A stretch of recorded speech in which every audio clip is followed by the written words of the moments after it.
Can't decide and torn between a romantic, comedy, action, or an indie film to watch for the weekend? Well.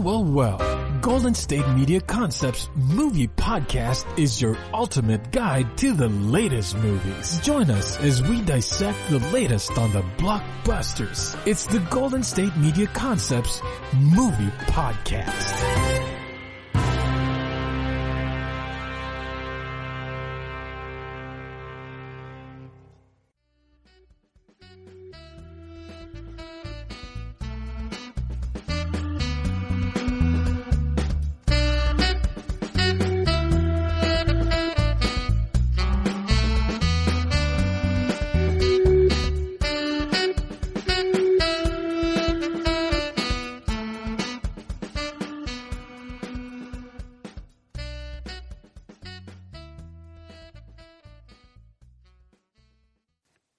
Thank you for tuning in to the GSMC Movie Podcast, brought to you by the GSMC Podcast Network.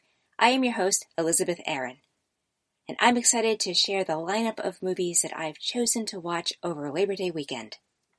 There's nothing like a long weekend to catch up on your movie watching. While the movies I watched this weekend all had varying genres, they all were centered around a love relationship. In the first segment of the show, I'll be talking about the movie Love Guaranteed, which just came out a few days ago. In the second segment, I'll be sharing my thoughts on the movie Strange But True. And in the third segment of the show, I'll be reviewing the movie Read Me.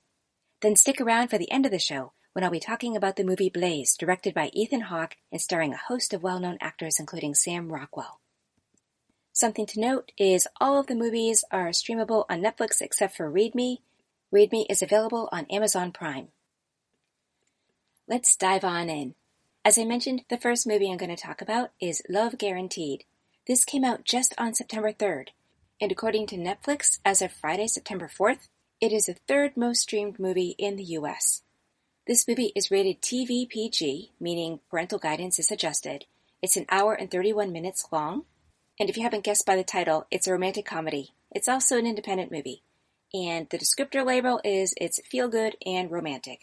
Netflix's description of the movie is, after 1,000 first dates, he's still single. So was the lawyer he's hired to sue his dating app. All evidence points to romance. And the Internet Movie Database says, to save her small law firm, earnest lawyer Susan takes a high-paying case from Nick, a charming new client who wants to sue a dating website that guarantees love. But as the case heats up, so do Susan and Nick's feelings for each other. I think the two of those descriptions combined do a good job of explaining what this movie is about. This movie was directed by Mark Steven Johnson. He actually has more credits as a screenwriter than a director. Some of the screenplays he's written are Grumpy Old Men, Simon Birch, Ghostwriter, and Christopher Robin. He was also the director of Simon Birch and Ghostwriter, and he's also known for directing the movies Killing Season and Finding Steve McQueen. Rachel Lee Cook plays Susan, the main character. She's an award-winning actress. She won Favorite Actress Newcomer for the movie She's All That, and that was through the Blockbuster Entertainment Awards. She also shared a prize with Freddie Prinze Jr. for Favorite Movie Couple for She's All That through the Kids' Choice Awards USA. And she won Best Actress for the New York International Independent Film and Video Festival for the movie Sally, and Best Actress for the movie The High Line through the Santa Monica Film Festival. She's been in quite a bit of television, including the series Perception, Psych, and Criminal Minds, and she's been in the movies Nancy Drew, The Final Season, and Red Sky. The other part of the love interest is Nick, played by Damon Wayans Jr. He is the son of the actor Damon Wayans. He's also been in quite a bit of television, including the series My Wife and Kids, The Underground, and New Girl. And he's been in the movies Let's Be Cops, How to Be Single, and Super Troopers 2. This was a really fun movie, and if you're looking for something light and something to shift your mood to something a little more happy, this is a good movie to see. The movie starts where we get to see a glimpse of Susan Whitaker's life. Susan Whitaker is a lawyer, but she is not a very wealthy lawyer. She tends to take on low-paying cases, and she has a staff of 2 that she needs to be able to pay, so she can't be very picky or choosy about the cases she takes on. So she goes through her morning routine, which includes driving in a car that's kind of falling apart. She heads to the coffee shop where it appears she goes pretty much every morning, and as she gets coffee, she gets in the way of this tall, dashing gentleman. And of course, we come to learn that this is Nick. He towers over her, and she just isn't able to see that he's there. But eventually they connect, and he starts walking with her, and she is very confused by this. But it turns out they're going to the same place. He is going to her office, and it is her first appointment that morning. She finds he has a very odd sense of humor, and starts off judging him. Right away, just having him walk next to her for several blocks, and trying to start a conversation, it felt like she couldn't figure out if he was trying to hit on her, or he was just an odd duck. Well, they head into her office, and they meet. He is there on a recommendation from someone that she had helped. In fact, from someone whose case she won. And Nick explains what his issue is. He has been on just about 1,000 dates, and according to the app that he's been using as a dating service, they guarantee he'll find love within those 1,000 dates. Now, Susan's trying to size him up. Is he just an opportunist? And how could somebody go on 1,000 dates and not meet somebody that they connect with? As the two reflect, 1,000 dates is essentially a date for breakfast, lunch, and dinner for probably more than a year. Although Susan's not completely sure about this or about him, she doesn't feel she can be very choosy, so she gets her staff right on it. Now her staff, a man and a woman who are hilarious, they together decide she has some specific research to do, and you can tell that they just have in mind it's time for her to start dating. Susan is very career-driven. She lives next door to her brother-in-law and sister and her nephew, and her sister's expecting a baby, so she has that whole family that keeps her quite active and busy. And between that and her law firm, she just doesn't choose to be in a romantic relationship right now. But the two staff members scheme, and they set her up to experience what it's like to use a dating service like the app. So Susan bites, and she goes on a few dates, and she gets it. She understands the issues that Nick is having. The quality of the people that she is dating is just not up to snuff. And she can imagine that Nick is having the same issue. So Susan also sets out to do some research, and she talks to some of the women that Nick had dated. And she learns things about Nick that she did not expect. Based on her first impression, she had not been very impressed with Nick, but after hearing what some of the women are saying about him, even though he didn't want to continue dating them, because it wasn't really a match for him, they all really liked him. And this gets Susan starting to see another side of Nick that she hadn't noticed before. She also decides to go check Nick out at his workplace, and she finds out that he does physical therapy. She discovers he's a kind, giving man. And then another opportunity comes up where they end up hanging out together, and she likes him even more. And Nick starts to feel the same.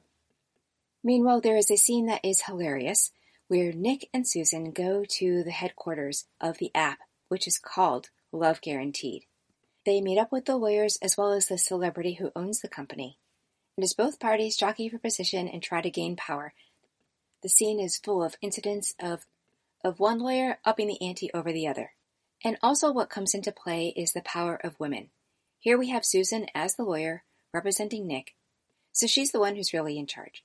Then we have this celebrity woman who owns the organization, and she comes in ready to intimidate.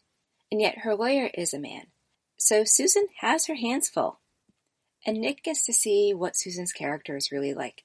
And we start seeing how he has the same response as Susan had as she had been learning more about Nick. The more he sees about Susan and what her character is like, the more he starts to melt and admire her. Something I liked about these two characters is that they seemed very real.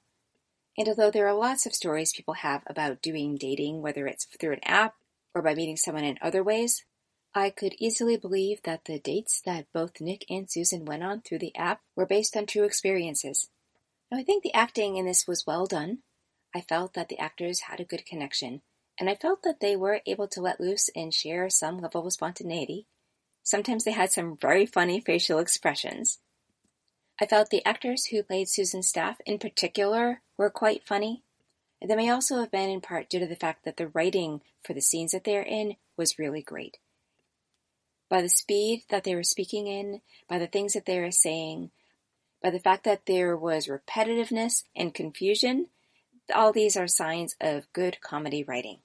It was as if the two staff members and Susan were just playing ping pong and they had a great volley going. It was very fun to watch.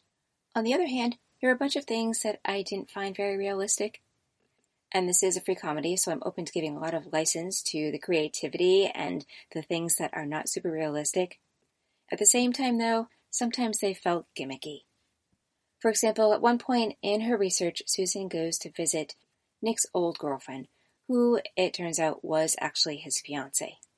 She plays a towering, classy, intimidating figure. And she's in a very rich home. And she just didn't seem to be the kind of person who'd be a match for Nick. And maybe that's the point, but it felt like the stereotype of this kind of woman was pushed a little too far. I also felt that the movie didn't take advantage of this character. There's a lot more that could have been done with her. I think it would have been interesting if she had had some personality quirks or something to help make her funny. Instead, she ended up being one of the more serious characters. And the woman who plays the celebrity owner of the app, she was so over the top that I really didn't believe her. I felt she was just playing a character. With both of these women, I wish that there had been some middle ground. And then, as would be expected, considering this was about a lawsuit, there's a courtroom drama that happens towards the end. Nick gets to go on the stand, and I could understand why he responded the way he did, but I felt it made the movie end a little flat, also pretty predictable. And also, the few weeks prior to the court date, Susan decided that she needed to keep her distance from Nick for particular reasons.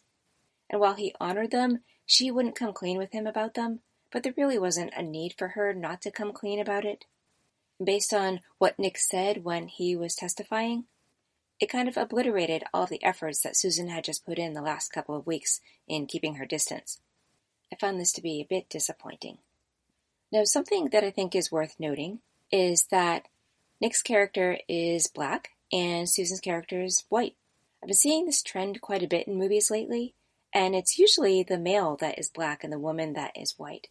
I'm not sure why that has come to pass, but what I did appreciate was they really did seem to have a good chemistry. I believed that they liked each other. And I appreciated the fact that race did not come into the conversation.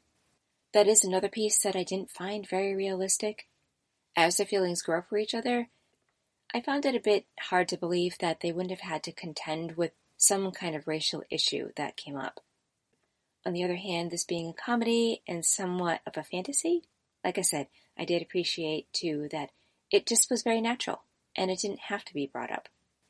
So that's kind of a mixed bag for me. I like too that Susan's sister was expecting a baby.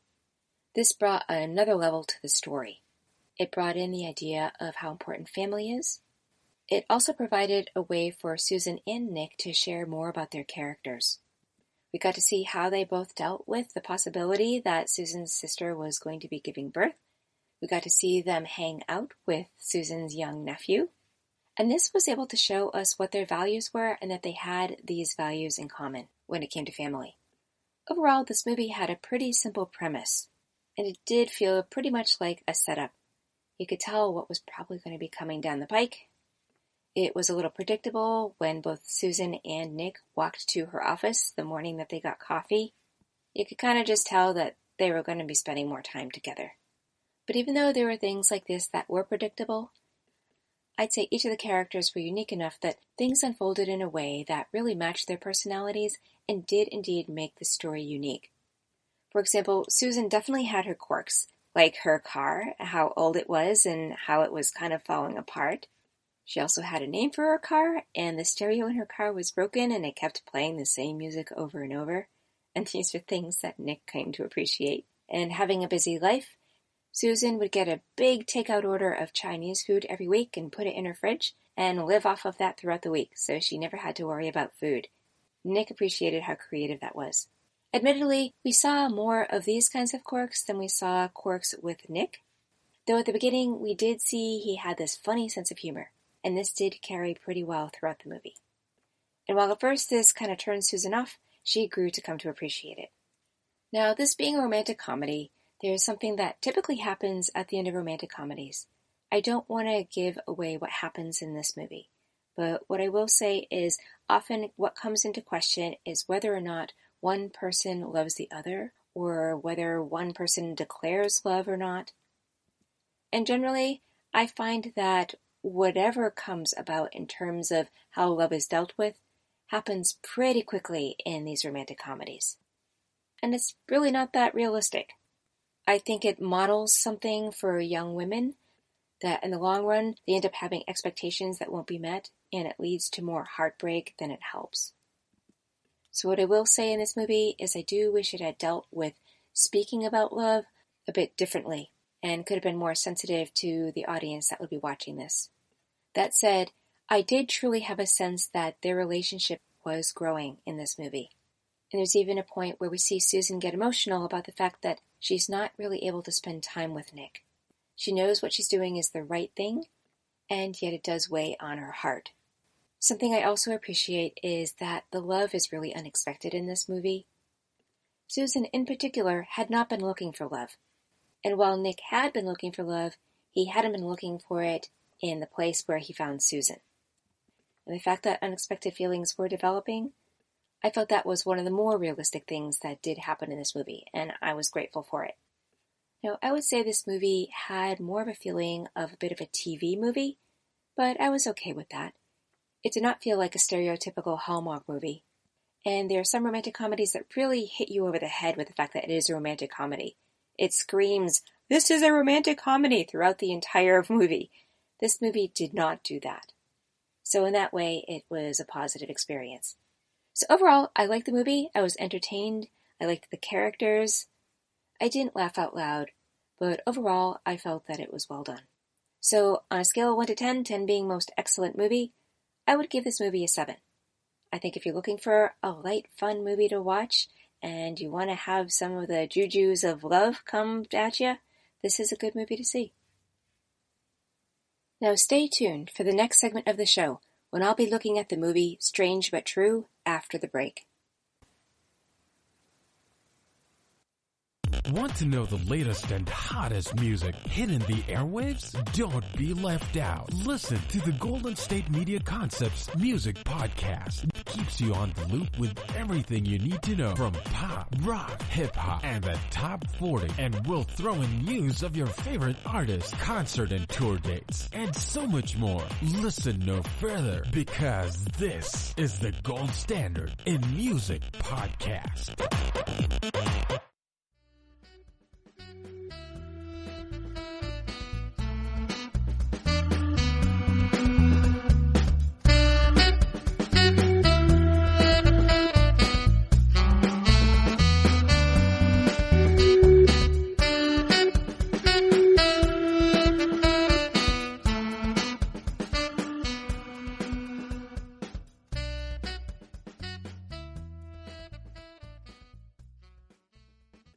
Thanks for joining the second segment of the show. I'm your host, Elizabeth Aaron. In the last segment, I talked about the movie Love Guaranteed. I'm now going to discuss the movie Strange But True. This movie is rated PG-13. It has mature thematic elements, some violence, suggestive material, and brief strong language. It was released in 2019, and it is an hour and 35 minutes long. This is a suspenseful movie. It is a movie that's based on a book by John Searles of the same name, and it's also a Canadian movie. The director of the movie is Rowan Athol. He has won Best Short Film for the movie Shalom at the New York International Independent Film and Video Festival, and he's been nominated for several others. He seems to be somewhat new to directing. According to the Internet Movie Database, he's directed only 4 films, and Strange But True is his 3rd. Besides the short film A Good Life, he directed the feature film Wasteland.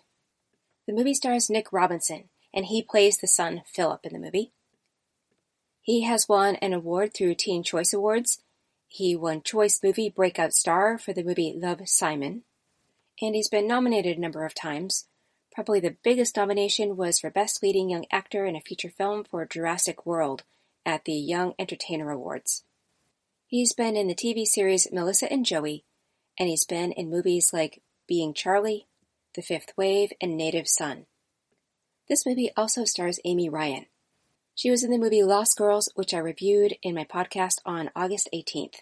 She was nominated for an Academy Award for Best Performance by an Actress in a Supporting Role for the movie Gone Baby Gone, and she won the Best Ensemble Award with other members of the cast of the movie Birdman, and this was through the Boston Online Film Critics Association.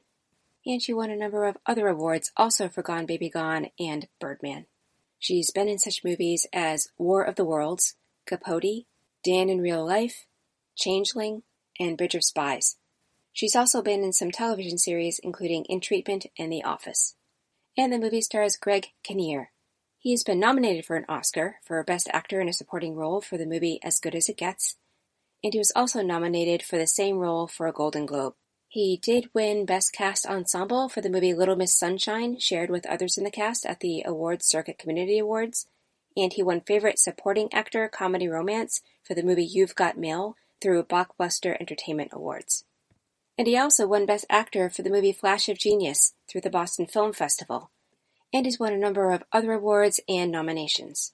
He's been in such movies as Nurse Betty, Bad News Bears, Fast Food Nation, Same Kind of Different as Me, and Frankie. He's also been in TV series including Unbreakable Kimmy Schmidt, House of Cards, and Rake. And the movie stars Margaret Qualley.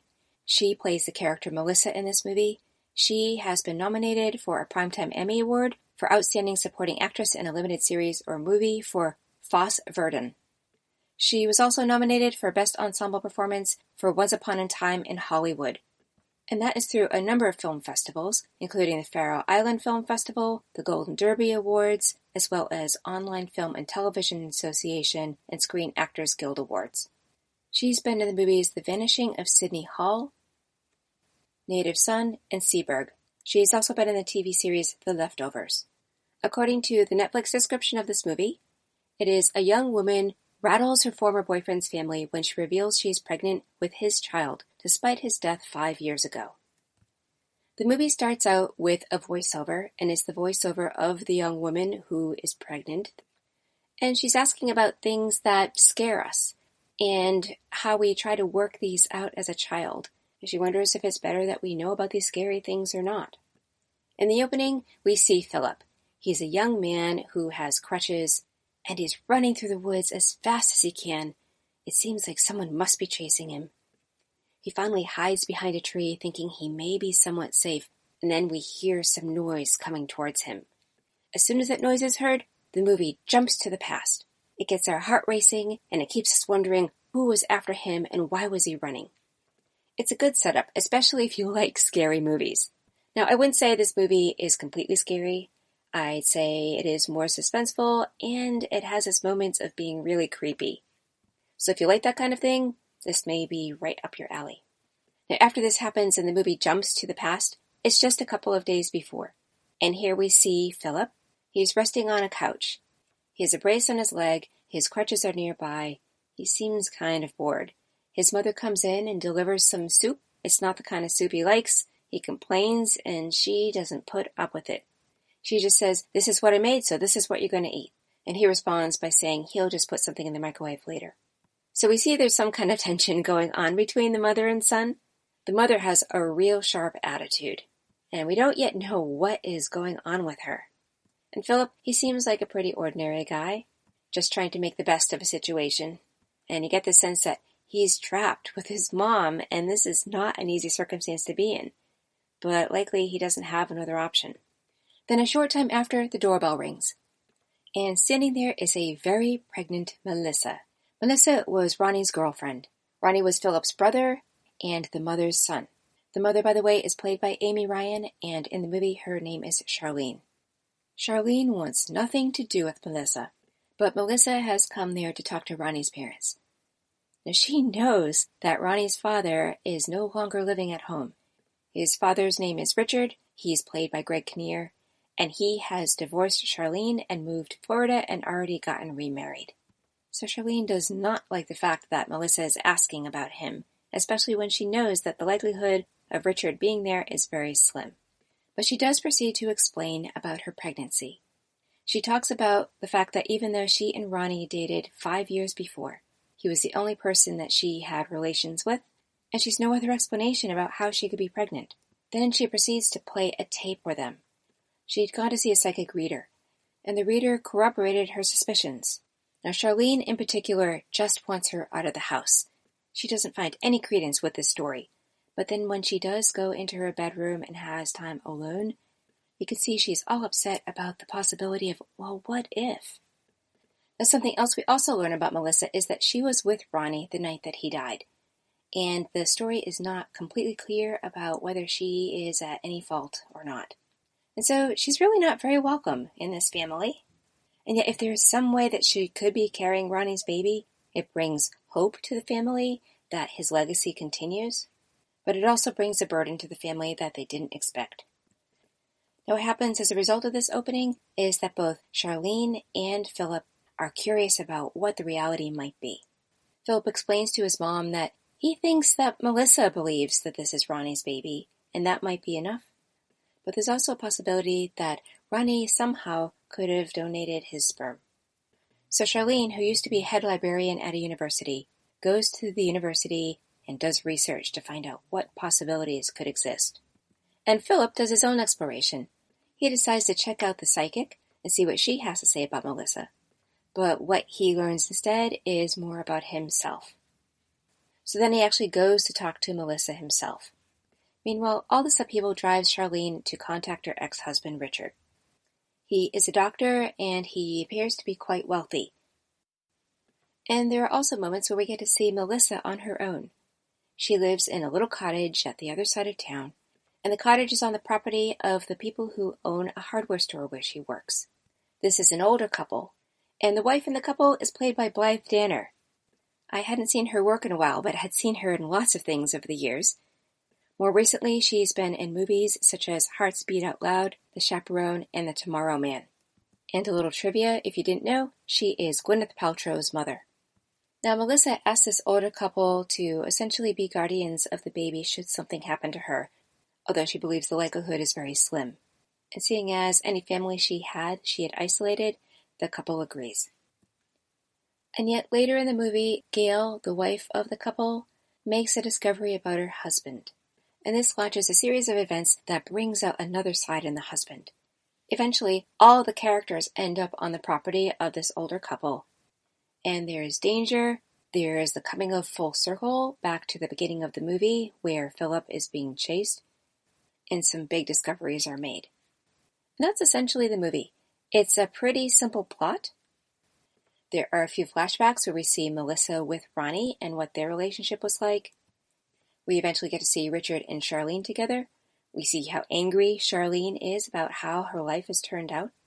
And a lot of it has to do with how everyone handled their grief differently as a result of Ronnie's death.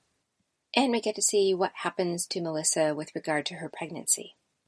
So those are the basics. Now where do I go with this movie? I have to say, I think the only thing that really saved this movie was the acting. These are good actors, and they did a good job of pulling the story off. So my hat's off to them for that. But I just couldn't help but think throughout this movie, what a ridiculous story. The premise is so far-fetched that it was just hard to really believe that these people would even consider that there was any truth to Melissa's story. I felt the movie had to build a much bigger case before anyone would take what Melissa was saying more seriously. I would have thought something more realistic would be for the mother to actually take Melissa to a mental health center. And frankly, I'm wondering why she didn't. Now, I didn't read the book, and I am curious if the book made it more realistic and went into greater detail. I would imagine that it must have, in order to make the premise believable. But frankly, I think the story would have been more interesting if shortly after Ronnie had died, Melissa had discovered that she was pregnant, and she didn't even get to tell him. Having this 5-year gap between when Melissa and Ronnie were going together to the time that she was actually pregnant, it's so unbelievably contrived. And it's just scratching my head like, what is the point? Who really cares? Now, there was something kind of creepy about it, and in the scene where we get to see Philip with the psychic, well, there's something creepy about the psychic too, and I think that character is played really well. But still, I just can't imagine that this family would completely disrupt their lives because of this thing that Melissa is saying. It just doesn't hold water. Now, it might have been another thing if they had known Melissa not to be on the up and up or very trustworthy, but in the flashbacks we see that everybody loved her. She comes across as a very believable, innocent, and naive young woman. Other than it being an accident when Ronnie died, there's nothing about her that screams that she would be underhanded, and that she would want to manipulate the family. Also, later we learn that the father, Richard, had maintained some connection with Melissa, and this makes Melissa asking if Richard is at home earlier in the movie even more ridiculous. And later in the movie, when we see the older man kind of go off the deep end, he just, in my mind, didn't have a whole lot to lose. There wasn't a lot at stake if what he had done got found out. He was a retired police officer. He knew the law, and I just didn't buy the trouble at the end that he would take such a stand as he did. Now, I will say that I was surprised by the twist that happens later in the movie. I hadn't seen it coming. But my feeling is there's got to be so much more to a movie than just there being unique twists and turns. You need to care about the characters, you need to care about what happens to them. There's got to be some level of believability. My feeling is it was just too bad that such a great cast of actors ended up performing on such a horrible script. Now, I do give credit to the directing. I think the director made some good choices, and I do think he directed the characters pretty well, and they did well with what they were given and what they had to pull off. But if the story is not strong in the first place, well, I'm just left with the idea that there's a lot of missed opportunities here. So much time, energy, and money goes into making movies that when there's a movie that just doesn't do well, I feel deeply disappointed. Not just for everyone who was involved in making the movie, but also for the audience. I don't feel it's the best use of their time and energy to watch it. At least this movie did have some redeeming qualities. As I mentioned, I felt the acting was well done. The characters were well carved. The movie mostly was with scenes between two people, sometimes three, but mostly two, and I felt that there was a lot of conflict that played out well in these two-person scenes. I certainly had the feeling that a lot was going on underneath the surface of these characters. I felt in particular the character of Melissa was quite mesmerizing, and Charlene did a really convincing job of a woman who is just beyond anger, who feels she's been wronged by everything in her life. She's just completely bitter. And in the flashbacks, we get to see her look like a completely different person. So I think that worked really well. But other than that, would I recommend this movie? No. I think there's so many other thrillers that would be so much more compelling. I guess you'd want to see this movie if you just like thrillers in general. If you want to see these particular actors pull off the feat of trying to save this script and story. And if based on the premise, since I didn't give it away, you just want to find out what happened. But overall, I think there are other movies that are more worth your time and energy. So on a scale of 1 to 10, 10 being a most excellent movie, I would give this one a 4, and I think I'm being generous. I guess about this movie I could say is, well, it's not completely awful. I've reviewed movies that I just would say don't even bother seeing at all. I do think that there are some redeeming qualities in this. But again, if you have other choices, go with those first. If you're wanting a thriller, there's so many other thrillers that are out there that are going to be much better than this one. Now stay tuned for the next segment of the show when I'll be talking about the movie Read Me after the break. Tired of searching the vast jungle of podcasts? Now listen close and hear this out.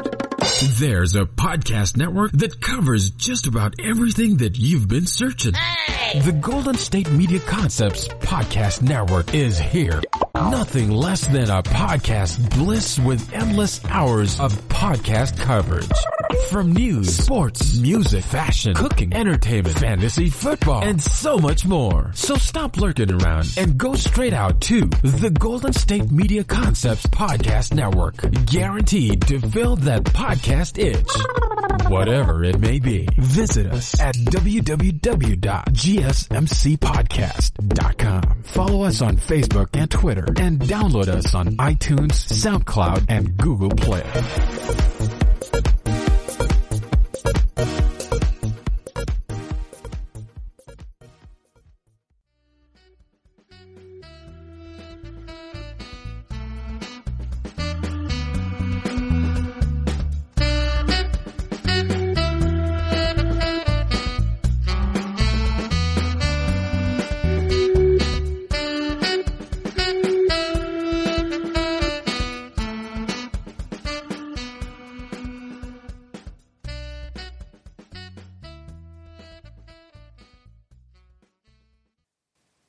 Welcome to the third segment of the show. I'm your host, Elizabeth Aaron. In the last segment, I talked about the movie Strange But True. I'm now going to discuss the movie Read Me. After scouring many titles on Netflix over the last few weeks, I thought it would be nice to switch some things up, and I went over to the Amazon Prime platform, and I discovered this movie there. It's a comedy, drama, romance. It was released in 2016. It's an hour and 24 minutes long, so it's on the shorter side. I didn't see a rating attached to it, but I would guess it would be TV mature audiences or maybe PG-13. For the most part, there was just some use of language that I saw that might be an issue for younger folks. Now, this movie has won some awards. At the Queen's World Film Festival, it won Best Actor in a Feature, and the actor is Timothy Neal Williams. And at the Trenton Film Festival, it got the Audience Choice Award, and that was given to the writer and director Fred Zara. And Fred Zara has won other awards as well. At the Austin Revolution Film Festival, he won Best U.S. Drama for a Short Film for the movie I Just Want You to Be Happy, and this was shared with Erin Lane. He won an Audience Award for a documentary feature called Average Community at the CMJ Music Marathon and Film Festival. He won the Best in Florida Award at the Flagler Film Festival for the movie Talk. And he won Best Scene for I Just Want You to Be Happy. And he also won Best Director and Best Screenplay for the movie Talk. These are both at the Love Your Shorts Film Festival. He also won a number of awards at the Melbourne Independent Filmmakers Festival, the Philadelphia Independent Film Festival, the Rendezvous Film Festival, the Saints and Sinners Film Festival, and the Trenton Film Festival. So he has done some good work. He has mostly directed short films. Yet among the features he's directed include The Suicide of James Ryder, and then a TV movie called High Existence. And as mentioned before, this movie stars Timothy Neal Williams, who won an award for his role in this movie. He has just a few credits to his name. He's been in the movie Welcome to Our Mansion, which is a TV movie, Walt Before Mickey, and then he's been in the TV short Homebound.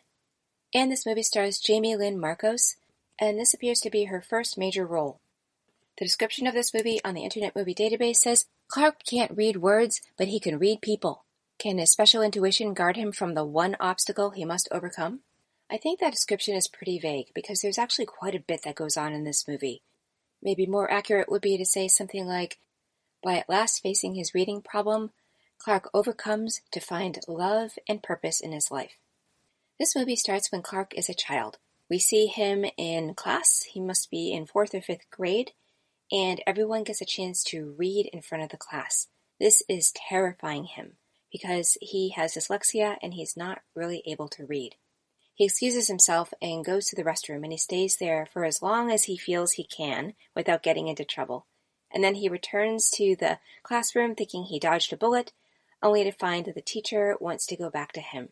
So he stands in front of the class and he really struggles. The kids start making fun of him. The teacher tells them to shush. She tells him to take his time. But the psychological damage is already done. He feels so self-conscious, so ashamed, so confused that he just has no desire to read, and we can glean from what happens later on in the movie that he lost any desire to try. We also learn about his history. His mother left when he was 9. His dad claims that his mother was not stable. And nobody really looked out for him. Nobody advocated for him or recognized that he had a reading problem to the level that he was able to actually get help and turn it around when he was a child. Not being able to read, we get to see how limited Clark's life is. We see him getting a new job thanks to his buddy at a restaurant. He's offered a job that requires him to do tasks that call for him to read, and he explains how doing dishwashing is just the perfect thing for him. We also see one activity he likes to do is go to the theater and watch actors audition for different parts. It's actually at a theater where he gets to meet Rachel. Rachel helps out at the theater, and she just dropped a bunch of headshots and pens and pencils, things like that. And he's coming out from watching the auditions, and he has a hesitation, but he decides the right thing to do is offer to help. And when he does, they strike up a conversation unexpectedly, and she's really friendly, and she suggests that maybe they'll run into each other again. And this movie seems to be taking place in a small town, And considering they both have a bit of interest in the theater, they do indeed cross paths. I love the way they meet. It's very natural. Even the conversation they strike up between them seems very natural. A little bit awkward, but that in itself is natural.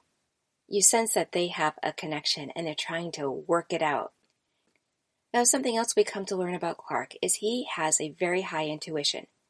It's not stated outright, but my guess would be that because he wasn't able to read, he had a vigilance about his surroundings, and he had a way of picking up on very specific clues that would tell him a lot of information about someone. This happened indeed when he met Rachel. He was able to tell her some information about her auditioning that she was a little bit taken aback by.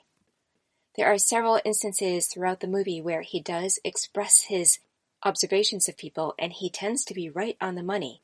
It's easy for them to wonder if he's psychic, but he's very quick, and he throws them off their guard, which in a way helps him win them over. There's a scene where there's a disgruntled customer at the restaurant, and while it's not part of Clark's job, he sees that the manager of the restaurant is not handling it well. And Clark uses his power and skill of deducing a situation to be able to turn things around. In a way, it's truly a superpower for him. There's another time where he is out on the street and some bullies approach him, and he uses his power again to help these guys see that he's actually on their side, that he truly doesn't want to cause any trouble.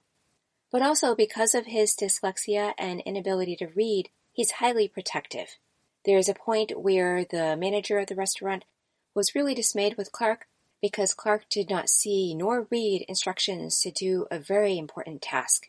The way Clark dealt with it was to act out instead of tell the truth, because he was scared that if he told the truth, he might be let go of his job. Through the movie, we get to see what a small life Clark lives. He lives with his father. His father has a deadened quality about him. He just sits on the couch and watches television. He's just pretty checked out. And all he has to say about women is that they're crazy and you should stay away from them. Granted, this is not exactly Clark's experience with Rachel. They continue to see each other, and Clark starts revealing more about himself, and Rachel wants to help him learn to read. It's really very sweet to watch how they're willing to open up more and more about each other, and how they both love and support each other. But there does come a point where they have a fight. And Clark, not having a big track record of succeeding in doing something and following through on it, he doesn't know what it's like to have a relationship that's going to last and what it takes to make that happen. So he doubts whether she's going to come back, and she's pretty hurt. So the audience is left in limbo, and we wonder what's going to have to happen to bring them back together again. Throughout this movie, as things have to move forward, it all comes down to little bits of information being revealed, and the two characters being willing to open up and be more vulnerable with each other. And we truly get to see them grow. We get to see Rachel take on more auditions and have more confidence about them. We get to see her be a cheerleader for Clark. We get to see Clark take risks and push himself in a way that he starts sharing himself more with the world. The culmination of this movie and what happens is done very tastefully, and there's even a little surprise in the end. So this movie had a real sense of being an amateurish movie, an independent movie. The quality of the picture itself reminded me of some of the old sitcoms like All in the Family or Maude, if you're familiar with those shows. There's just a warm texture to the picture, and it creates a level of intimacy too. It helps you feel like you are right there with these characters in the same room, feeling what they're feeling, somehow involved. And I really liked that. There was something about it that helped me care more about these characters. And seeing that there is theater in this movie, I would say that there was also a theatrical quality to the acting. Having been in my share of acting classes and been in scenes and watched many scenes of acting students, I could see that this movie could potentially have been made by a group of acting students in a program. That said, the acting itself didn't feel amateurish to me at all. I think the amateur quality of the movie came from the fact that it seemed super low budget. The filming essentially centered around 4 places. There's the restaurant where Clark works, there are the streets in the surrounding neighborhood, there's his home with his dad and his bedroom there at the home, there's the theater, there's a park bench, and there's a little cafe. Meanwhile, the majority of the scenes, at least the scenes where Clark is an adult, are just between two people. In each, you get to see them work out their relationship, work out a conflict, and underneath everything in all of the discussions happening in all the scenes is this fact that Clark can't read. And with that comes a shame that he doesn't want to speak in front of people or do anything in front of people.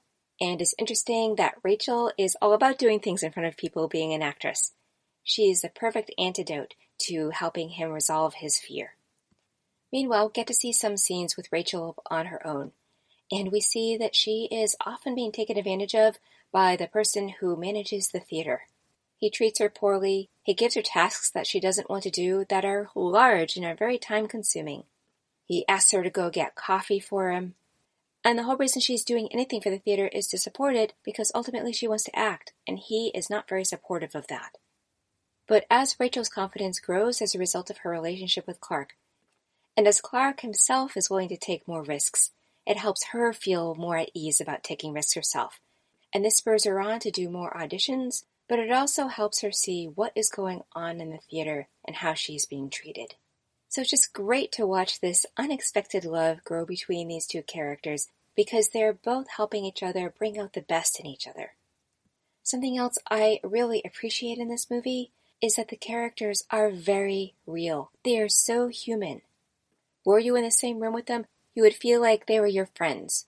You could just kick up your feet and chat with them, and you'd feel right at home with them. Something that's also nice to see is how their weaknesses end up kind of becoming their strengths. So the acting was quite good. Not Oscar quality, but real. All the actors' responses to each other seemed natural, and their awkwardnesses also seemed real as they got to know each other and let down their guard. There's one scene that demonstrates this that really sticks out to me. It's when Rachel really encourages Clark to share just with her what he has done in terms of practicing his guitar and singing. He's resistant and resistant and resistant, but finally he gives in and he kind of gets into it. But part of what's going on is he can't handle being seen. He doesn't want an audience looking at him. And so Rachel turns around and she just listens. And the director did something very smart. He showed us Rachel's face with Clark behind her playing his guitar and singing. So we could see her complete reaction to everything that he was singing. Those reactions are golden. Jamie Lynn Marcus, the actor who played Rachel, she was supernatural. She had definitely done her character work because not only did we have an expression of what the song meant to her and how she felt about how well he did, but you could see underneath the surface and recognize that she had a lot of feelings developing for him just because he was willing to take the risk and achieve something. It was truly lovely to watch.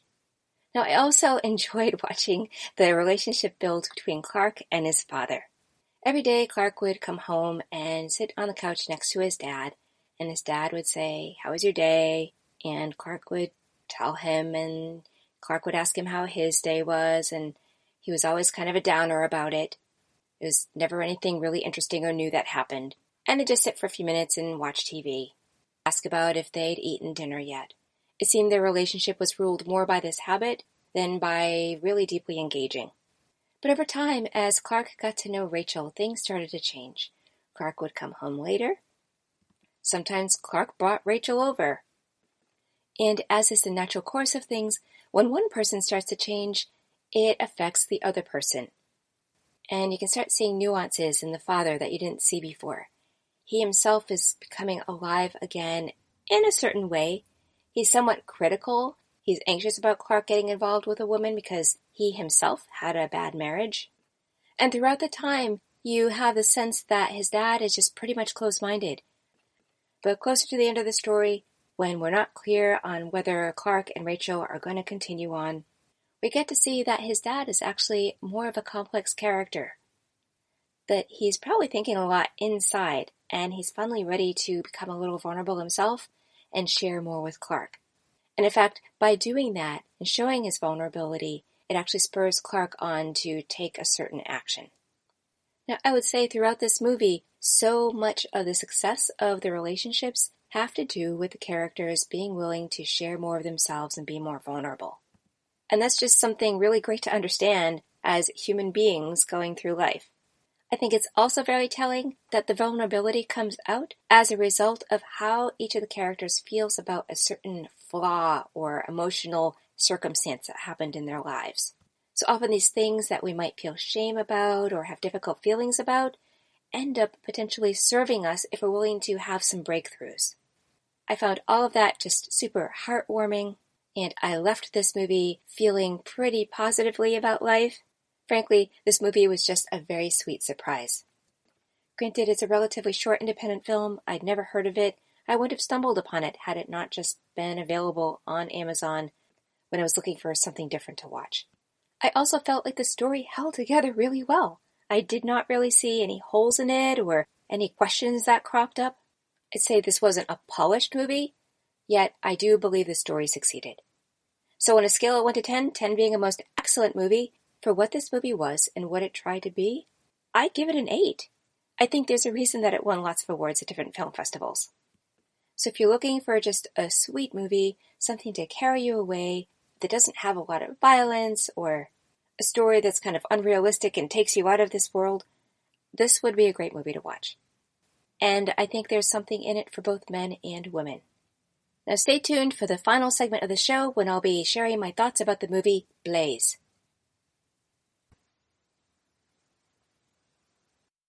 Watching TV has changed over time. Streaming has become the new norm. That's why Golden State Media Concepts television podcast dives headfirst to the world of cord cutting. Want to be on the loop of what's hot in Netflix? Or if it's not a preference, what about original shows in Hulu? We've got you covered. Join us as we fill in the blanks and talk about movies to stream and what show you should be binging. This is the Golden State Media Concepts television podcast.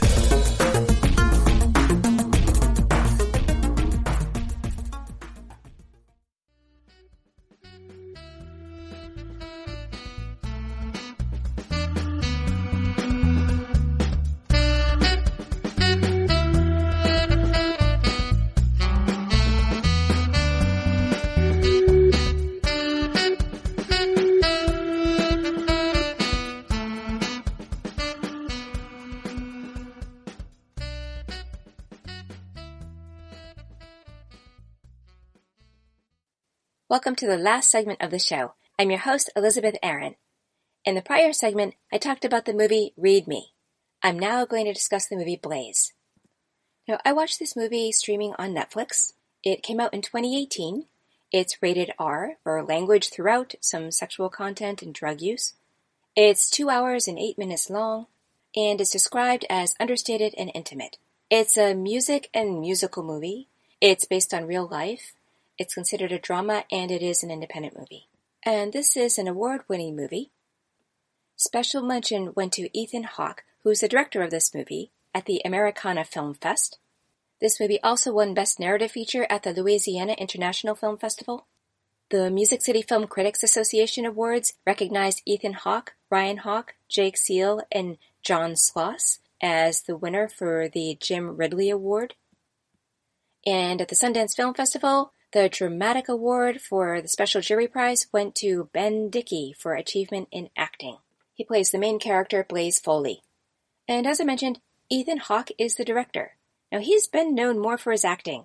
In fact, he has won several nominations for Academy Awards, including Best Performance by an Actor in a Supporting Role for the movie Boyhood, Best Writing for Adapted Screenplay for Before Midnight, which was shared with Richard Linklater and Julie Delpy, Best Writing Adapted Screenplay for Before Sunset, also shared with Richard Linklater, Julie Delpy, and Kim Krizan, and Best Actor in a Supporting Role for the movie Training Day.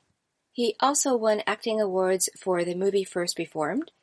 He won Best Actor at the Atlanta Film Critics Circle, the Austin Film Critics Association, and the Boston Online Film Critics Association.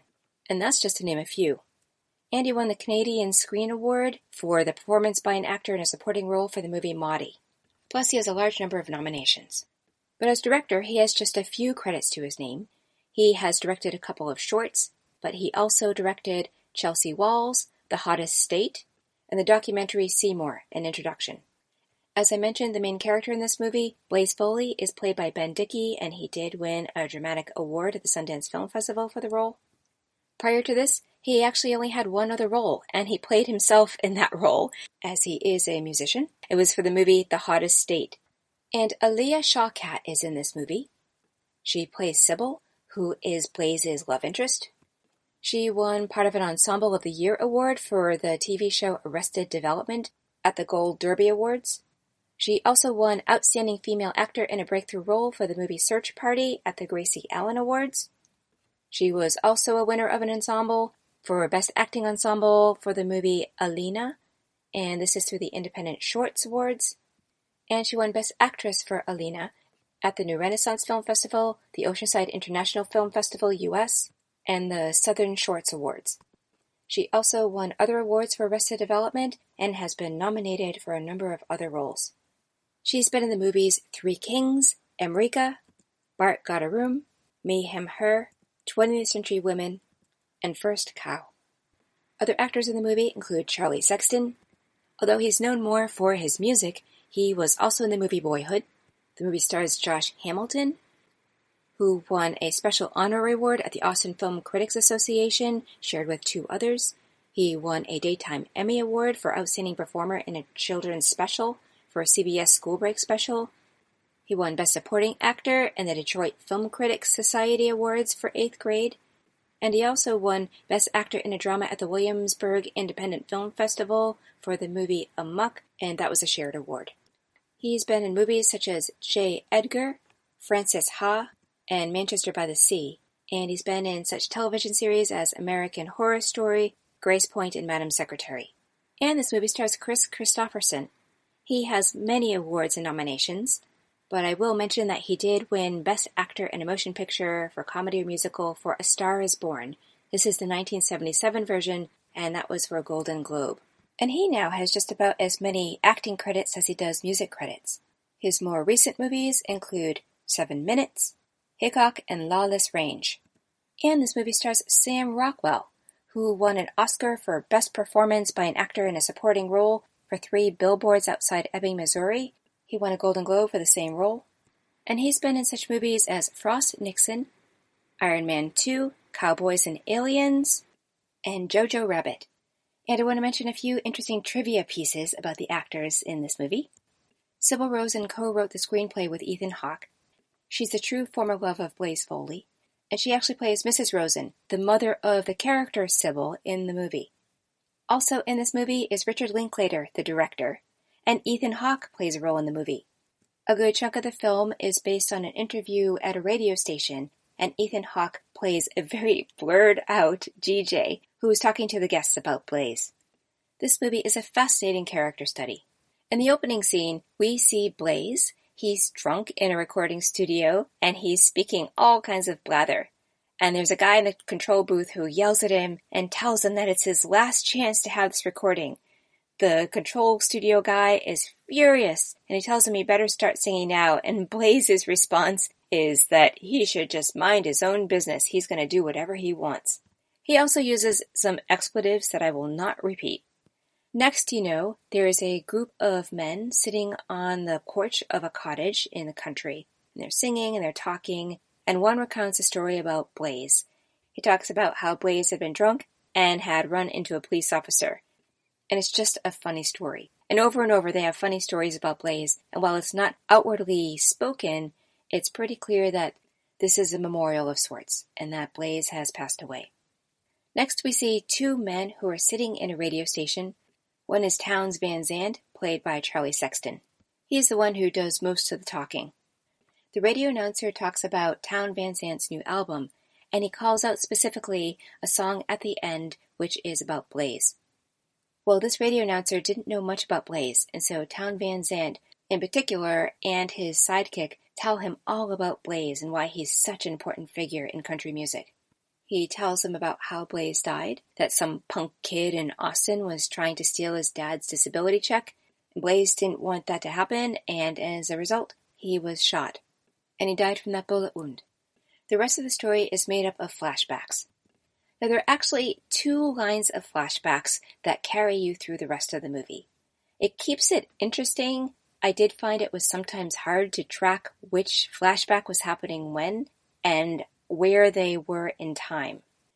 There's one flashback that happens farther in the past. It's about when Blaze meets the love of his life, Sybil, and what their relationship is going forward. Then there's another flashback that is more recent. It starts with Blaze being in a car with a bunch of other country western singers, and they're going to a gig.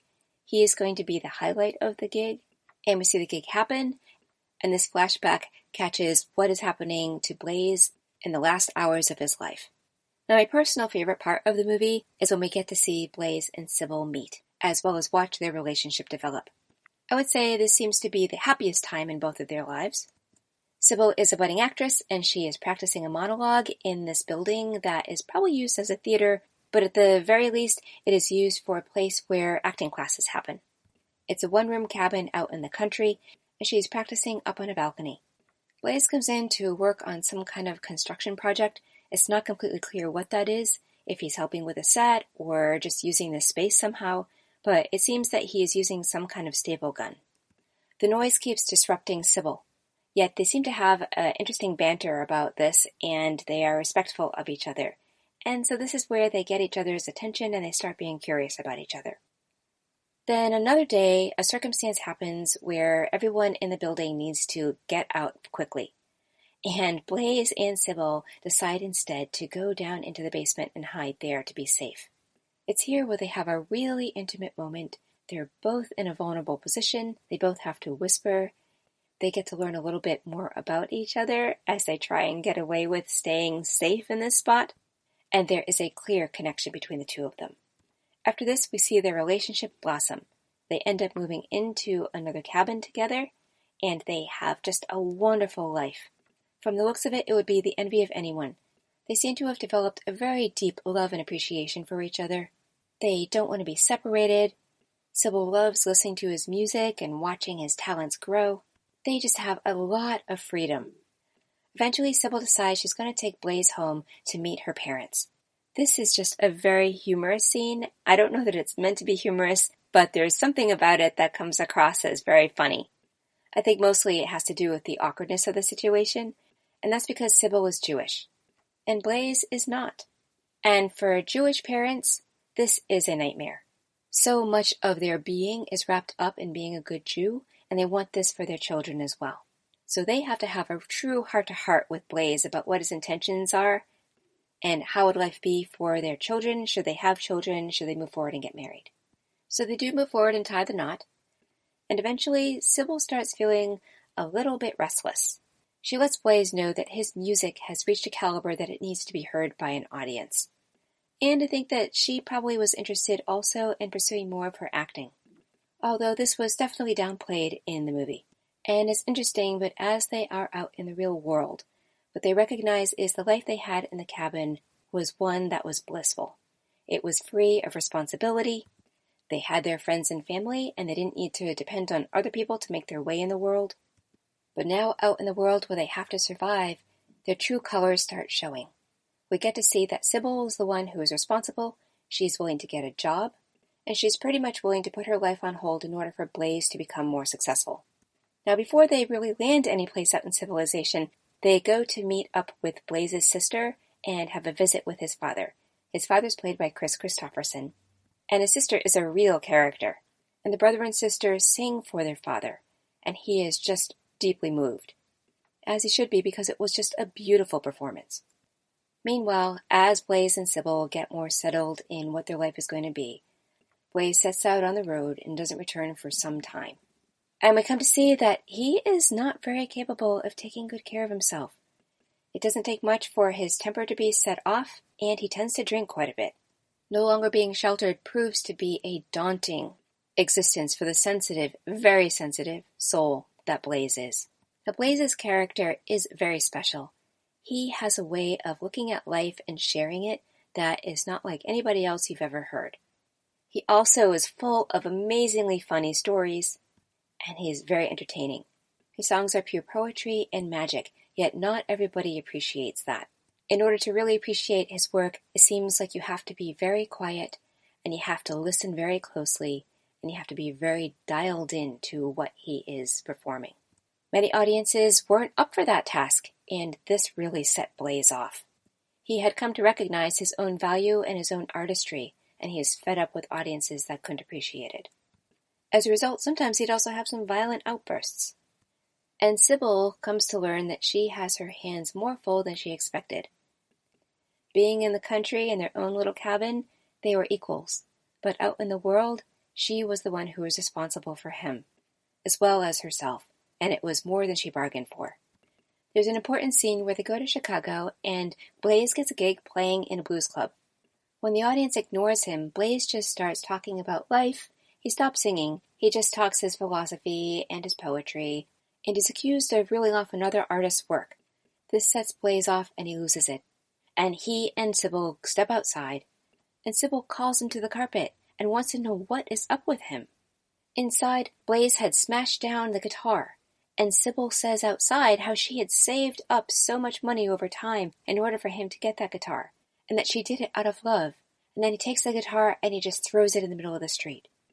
And this is a poignant moment that sends a clear message to Sybil about the direction that the relationship is going in. From this point on, things really seem to change. Meanwhile, scattered throughout this story, we see moments of Blaze with his country singing friends at this gig, at a bar, and these are in the hours before the final incident happens. And we get more of a taste of how Blaze is behaving now that Sybil is less in his life. Meanwhile, there are also constant flashes back to the original interview where the radio announcer is talking to Townes Van Sant. So all these story pathways about Blaze's wife are intertwined, and this is probably more of what keeps the story moving forward. I found this to be a very slow movie. Also, the sound quality was not that great. I often had to turn up the sound, and I watched the subtitles, but sometimes even the subtitles didn't seem to match up with what they were saying. I found this pretty frustrating, and as a result, there are moments where I really tuned out. Also, as the movie goes on, and I don't know if this is just because Blaze is drinking more or he's more out of it, but he mumbles more, and it makes it even harder to understand what it is that he's saying. In my experience with acting and filmmaking, one thing I've been told more than once is that the quality of the picture of the movie can be not so great. The audience will forgive that, but if they can't hear what is going on, then the movie will have definitely lost you. Now, the sound quality and the picture itself leads you to feel like you are indeed in the country. It's not polished. It's kind of rough and grainy, and probably the clearest parts are during the actual interview in the radio studio. But that's just something to keep in mind as you're watching the movie. I would say that this was a really great retrospective of Blaze. I felt the movie went on longer than it needed to. It didn't need to be over 2 hours. I think the pacing actually was somewhat representative of how Blaze paced his own life. He had a limp. He had had polio when he was just a baby, and so he never remembered life without a limp. So life for him was more slow-moving. He also, as a sensitive soul, would take his time saying things. Everything he said seemed to have some level of originality to it, and it seems that that kind of originality comes from a deeper, slower thought process. And while I felt the movie went on long and was slow, I did appreciate that parallel. I also love that it was such a great cast that came out to support this story. Granted, Ethan Hawke has lots of connections, I'm sure, but I also wondered if he was a friend of Blaze's. At the very least, it seems he was a friend of Sybil's, and she was into acting, so there may have been some connection there. So on a scale of 1 to 10, 10 being a most excellent movie, I would give this movie a 6. I think it was well done. If you like country music and you like kind of biopic movies, this would definitely be of interest. Also, if you're an artist and just want to see how another artist goes through life, I think this is a great movie for that. But because of the slowness and the sound quality, I think a 6 is about right. I hope you enjoyed hearing about the movies Love Guaranteed, which I rated a 7, Strange But True, which I rated a 4, Read Me, which I rated an 8, and Blaze, which I rated a 6. Here's to these films offering you some inspiration. This is your host, Elizabeth Aaron, signing out. Thank you for listening to the GSMC Movie Podcast, brought to you by the GSMC Podcast Network. I would like to ask you to please remember to subscribe to the show and write a nice review that really helps us. Also, if you can, please follow us on Facebook, Twitter, and Instagram. Thank you, and have a good night. You've been listening to the Golden State Media Concepts Movie Podcast, part of the Golden State Media Concepts Podcast Network. You can find this show and others like it at www.gsmcpodcast.com. Download our podcast on iTunes, Stitcher, SoundCloud, and Google Play. Just type in GSMC to find all the shows from the Golden State Media Concepts Podcast Network, from movies to music, from sports to entertainment, and even weird news. You can also follow us on Twitter and on Facebook. Thank you, and we hope you have enjoyed today's program.